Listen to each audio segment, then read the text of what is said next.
Ayan guys, ang pagkain na masarap.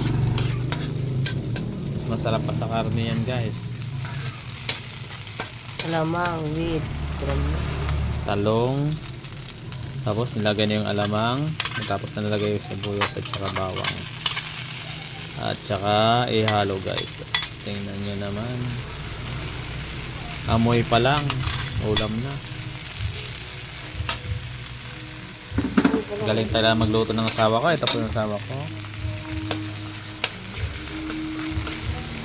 Tingnan nyo guys. bago nyo ilagay yung alamang, hugasan nyo muna para hindi maalat. Ay, ganun po ba yun? Sabi na po, bago po ilagay yung alamang kasi maalat po kasi yan. Kasi alamang nga ibig sabihin maalat. Huhugasan muna, patutuluin po at saka bago iluluto. Tapos lagyan konti ng kunting bitchin. At mahuli pala guys, yung talong na pinapagilid lang. Saka pala ilalagay yung talong. Ihahalo pag luto na yung alamang.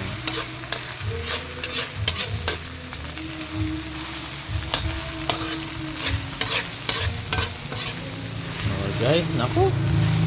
Nagugutom ako sa amoy. Amoy pa lang, nakakagutom na. Okay. Thank you guys lang yan. Thank you.